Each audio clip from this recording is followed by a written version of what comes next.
Здравейте на всички, аз съм Валентин от DM Trading България и днес ще публикувам още един от безплатните си трейдинг планове. Както виждате от графиката, отворил съм природният газ, графиката е на дневна база и виждате, че тук действието, което евентуално ще предприемем, ако отворим трейд по този план, ще бъде в низходяща посока и за къса позиция. Това, което искам да кажа първо е, че това ниво тук между 3.75 и някъде около 3.85-86 е доста чувствително и преди е тествано много пъти от цената на природния газ и винаги имало доста рязко движение след това. Това ще може да го погледнем тук, ако отдалеча графиката. Както виждате, след тази консолидация тук, която се е образувала, цената е реагирала доста рязко и се е качила доста над нивото, което говорех по-рано.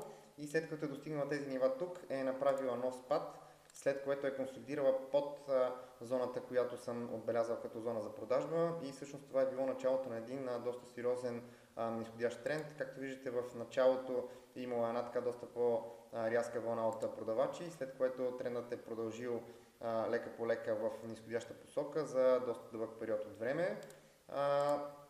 Но нека сега се върнем на нашия план. Той е доста подобен на това, което ви описах. Ще изчакаме да видим цената дали ще пробие нивото тук, което вече ви казах, около 3.85-86. Ако се задържи в зоната за продажба, както е направила ето тук, сега ще го отбележа за вас, за да може да го видите по-лесно, ще се опитаме да хванем подобно движение в нисходяща посока, както виждате тук, след което цената направила един доста сериозен спад. В момента имам подозренията, че в момента природната газ е на доста високи нива и бихме могли да очакваме евентуална корекция в нисходяща посока. Планът ще протече по следния начин. Надявам се цената да спре до тук и това да остане само тест като на горната част на зоната за продажба и да се върне вътре и да започне да консолидира, след което сигналът ни за вход в позиция ще бъде евентуален пробив на нивата около 3.70. Започне и спада в нисходяща посока. Първото ниво, където ще заключим част от печалбата, ще бъде тук, около 3.50. Реално погледнато, както виждате, това ниво е било тествано от цената и преди и винаги имало някаква лека консолидация или реакция около него. Затова мисля, че е добра идея да заключим част от печалбата си тук. След което видим ли, че силата на продавачите продължава и вълната продължава в нисходяща посока. Планът ще протече по следният начин. Тук ще намаля, както вече казах, на 3.50 около може би 50 до 70% от първоначалната експозиция на трейда и останалият процент ще оставя за по-нататъчно развитие, ако цената евентуално спадне до 3.10. Тук ще затворя 100% от позицията и се надявам да реализирам една доста добра печалба и също така вие заедно с мен. Това ниво е по същия начин било тествано преди, цената е реагирала около него, така че мисля, че достигнали до тук, по-нататъчен спад е доста малко вероятен, затова ще прибера 100% от позицията си тук около тези нива. Но дали ще го стигне и как точно ще протече трейда, това ще си проличи след няколко дена, може би дори след няколко часа, в зависимост от това каква реакция ще направи цената тук на това ниво в момента, което го тества. Сигналът на живо, който ще публикувам по този трейд при евентуално влизане в позиция, ще бъде на едночасова графика, затова сега ще превключа, за да мога да ви покажа тук нагледно как би изглеждал сигнала.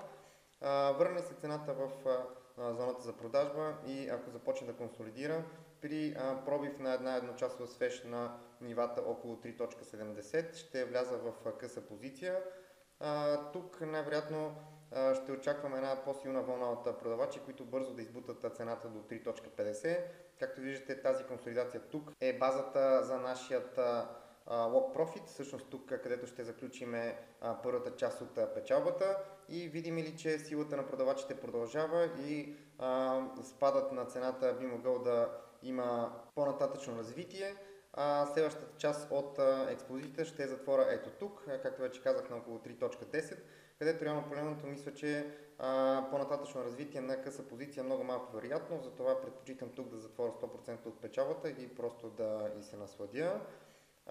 Както вече казах, сигналът на живо, който евентуално ще последва по този план, ще бъде публикуван в нашият официален Twitter акаунт и в Telegram. Там вече ще можете да видите и къде точно ще бъде локализиран на стопа на този трейд. Най-вероятно ще е някъде тук над тази зона, защото искам да остава место на трейда да се развие и стопът да не бъде ударен от една евентуална, може би, волатилност или някакъв спайк, който би могъл да достигне до там и след което цената да се върне отново в цената в зоната за продажба. В общи линии това е всичко по този трейд.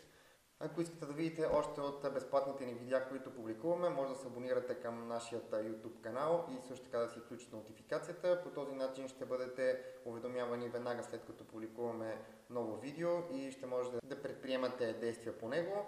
Също така всички останали материали, които публикуваме, са достъпни на нашата Facebook страница, така че можете да разгледате и нея. Сигналите на живо, които споменавам в всяко едно видео, както вече казах, са достъпни през нашия Twitter акаунт и Telegram канал.